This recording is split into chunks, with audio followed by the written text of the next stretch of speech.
ఎన్డీఏలో భాగస్వామ్య పక్షమైన జేడీయూ ఇప్పటికే బీజేపీతో తాను డిఫర్ అయ్యే అంశాలపైన సూటిగానే మాట్లాడుతుంది.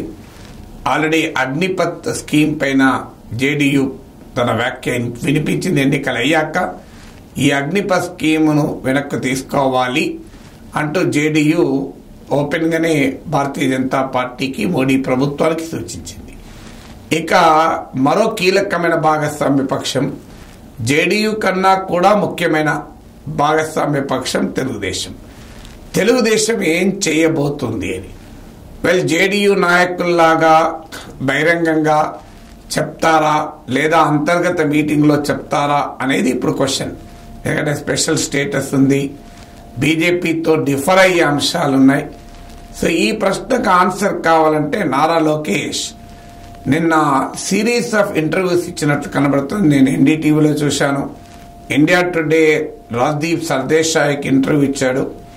సో ఈ ఇంటర్వ్యూలో చాలా సూటిగా చెప్పారు.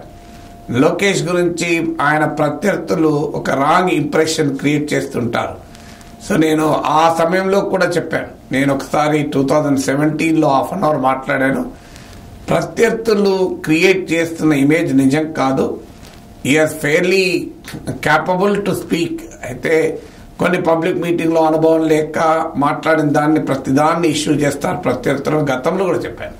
మీరు ఈ national media interviews Lokesh handle చేసింది చూడండి. చాలా సమర్థవంతంగా హ్యాండిల్ చేశాడు. చాలా ఎఫెక్టివ్ గా సూటిగా ఆన్సర్లు చెప్పారు. ఒక రకంగా భారతీయ జనతా పార్టీకి, టీడీపీకి ఎక్కడ డిమార్కేట్ చేసుకోవాలో అక్కడ డిమార్కేట్ చేసుకున్నారు. మీరు ముందుగా ఎన్డీటీవీకి ఇచ్చిన ఈ వీడియో చూడండి. Is the special status for Andhra Pradesh the most important demand that your party would have in this coalition? Because on that very issue, Mr. Naidu had walked out of the NDA in 2018. Certain commitments have been made in the bifurcation bill, and that is something that we have always pushed for, that needs to be delivered. Our support to NDA before winning this election was unconditional. Post winning the election is also going to be unconditional. Don't you think that 4% reservation for Muslims actually comes under what BJP calls appeasement? It's social justice. It is nothing but social justice. It's a fact that minorities continue to suffer. It is a fact that they have the lowest per capita income. So as a government, it is my responsibility to bring them out of poverty. So whatever decisions I take is not about appeasement, it's about bringing them out of poverty. ఇప్పుడు ఈ వీడియోలో ప్రత్యేక హోదా అలాగే ముస్లిం రిజర్వేషన్లు అనే రెండు అంశాలపైన ప్రశ్నలు ఉన్నాయి. వాస్తవంగా పూర్తి ఇంటర్వ్యూలో యూనిఫామ్ సివిల్ కోడ్ గురించి ఉంది. మోడీ ప్రభుత్వంతో చంద్రబాబు నాయుడుకు ఉండే సంబంధాల గురించి కూడా ఉంది. సో ఇందులో కీలకమైంది ప్రత్యేక హోదా.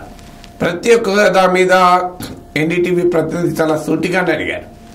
లోకేష్ కూడా చాలా సూటిగానే సమాధానం చెప్పాడు. అయితే కాస్త డిప్లొమాటిక్ గా సమాధానం చెప్పాలి కూడా. ఎందుకంటే ఈ సమయంలో వివాదము కాకూడదు. ఆల్రెడీ ఇండియా కూటమి చంద్రబాబు నాయుడును సంప్రదిస్తోంది అనే వార్తలు వస్తున్న సమయంలో లోకేష్ ఏ వ్యాఖ్య చేసినా దానికి విపరీత అర్థాలు వచ్చే అవకాశం ఉంటుంది. అందుకే ఆయన చాలా డిప్లొమాటిక్ గా చెప్పాడు. మా ఎన్డీఏలో మేము చేరడము బేషరతుగా చేరాం, అన్కండిషనల్. ఎన్డీఏలో కొనసాగడం కూడా బేషరతుగానే ఉంటుంది, అన్కండిషనల్ గానే ఉంటుంది అంటూ కానీ అన్నాడు. ఆ కానీలో ఏమన్నాడు? రాష్ట్ర విభజన సీమాంధ్ర ప్రజల విషస్కు వ్యతిరేకంగా జరిగింది. నేను ఇదే విషయాన్ని గత 3 రోజులుగా చెప్తూ వస్తున్నాను. సీమాంధ్ర ప్రజల కోరికలకు వ్యతిరేకంగా జరిగింది. అందుకొరకు రాష్ట్రానికి కొన్ని చేయాల్సిన అవసరం ఉంది. అవి చేయాల్సిన దాన్ని మేము అడుగుతూనే ఉంటాం. వీల్ కంటిన్యూ టు పుష్ అన్నాడు. ఏది స్పెషల్ స్టేటస్ పైన. అయితే అది ఇంటర్నల్ మీటింగ్ లో బహుశా ఒత్తిడి తెస్తారని అనుకుందాం. అందువల్ల ఒత్తిడి తెస్తారని అనుకుందాం. తేనప్పుడు మాట్లాడాలి తప్ప ఇప్పుడు మాట్లాడాల్సిన సందర్భం కాదు. కానీ చాలా క్లియర్ గానే ప్రత్యేక హోదా మా ఎజెండాలో ఉంది, మేము పుష్ చేస్తామని కూడా పేర్కొన్నారు. కానీ దాన్ని బహిరంగంగా వివాదాస్పద అంశం చేయడము ఇప్పుడు ఈ సమయంలో సరైనది కాదు. అందుకే బహుశా కాస్త డిప్లొమాటిక్ గా లోకేష్ ఆన్సర్ చేశాడు. ఇక రెండవ క్వశ్చన్ ముస్లిం రిజర్వేషన్. వాస్తవంగా దీనిపైన ఎన్నికల ప్రచార సమయంలోనే టీడీపీ బీజేపీ భిన్న వైఖరి తీసుకుంది. బీజేపీ నేతలు బహిరంగంగానే ముస్లిం రిజర్వేషన్ రద్దు చేస్తాం అంటూ మాట్లాడాడు. అమిత్ షా లాంటి వాళ్ళు, మోడీ లాంటి వాళ్ళు. బీజేపీ ఆంధ్రప్రదేశ్ విభాగం కూడా ట్వీట్ చేసింది, మేము ముస్లిం రిజర్వేషన్లకు వ్యతిరేకమని. కానీ ఎన్నికల ప్రచారంలోనే చంద్రబాబు నాయుడు మేము దాన్ని సమర్థిస్తామన్నాడు. ఇప్పుడు ఇక్కడ చూడండి, ఈ ఇంతకుముందు మీరు చూసిన వీడియోలో చాలా క్లియర్ గా ఆ క్వశ్చన్ మీకు కనబడుతోంది. మీరు మరోసారి కూడా వినండి ఈ వీడియోలో. Is the special status for Andhra Pradesh the most important demand that your party would have in this coalition? Because on that very issue, Mr. Naidu had walked out of the NDA in 2018. Certain commitments have been made in the bifurcation bill, and that is something that we have always pushed for, that needs to be delivered. Our support to NDA before winning this election was unconditional. Post winning the election is also going to be unconditional. Don't you think that 4% reservation for Muslims actually comes under what BJP calls appeasement? It's social justice. It is nothing but social justice. It's a fact that minorities continue to suffer. It is a fact that they have the lowest per capita income. So as a government, it is my responsibility to bring them out of poverty. So whatever decisions I take is not about appeasement, it's about bringing them out of poverty. ఇది BJP appeasement politics అంటుంది కదా, మరి మీరేమంటారంటే అది appeasement కాదు, social justice, సామాజిక న్యాయం. పేదరికం ముస్లింల్లో ఎక్కువ, అందువల్ల ఆ పేదరికాన్ని నుంచి వాళ్ళను బయటికి తీసుకురావడం ప్రభుత్వంగా మా బాధ్యత. అందువల్ల మా దృష్టిలో ముస్లిం రిజర్వేషన్లు సంతుష్టీకరణ, మోడీ పదే ఉపన్యాసాలు చెప్పాడు, తుష్టీకరణ అని.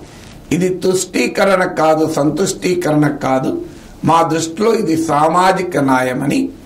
ముస్లిం కోటా విషయంలో బీజేపీతో తెలుగుదేశం చాలా సూటిగానే డిమార్కెట్ చేసుకుంది. అంటే తన వైఖరి వేరు, బీజేపీ వైఖరి వేరు అని చెప్పింది. అలాగే వాస్తవంగా ఈ వీడియోలో లేని అంశం ఏంటంటే యూనిఫామ్ సివిల్ కోడ్ గురించి కూడా మాట్లాడారు. దానిపైన కూడా సూటిగా సమాధానం కాస్త డిప్లొమాటిక్ గా సమాధానం చెప్పారు. అది మేము మీడియాలో చర్చించేది కాదు. ఆ అంశం వచ్చినప్పుడు మాట్లాడుకుంటారు మోడీజీ, నాయుడుజీ. చంద్రబాబు నాయుడు అన్నా మోడీని కన్విన్స్ చేస్తాడు, మోడీ అన్నా చంద్రబాబు నాయుడు కన్విన్స్ చేస్తాడు అని డిప్లొమాటిక్ గా ఆన్సర్ చేశారు. కానీ పదే ఇంటర్వ్యూలో వాజ్పేయి ఇరా అంటే వాజ్పేయి కాలాన్ని ప్రస్తావించాడు లోకేష్.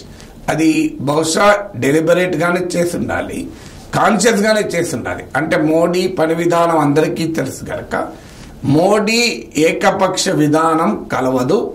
చంద్రబాబు నాయుడు వాజ్పేయితో పనిచేసిన రీతిలోనే మోడీ కూడా చంద్రబాబు నాయుడుతో పనిచేయాలి.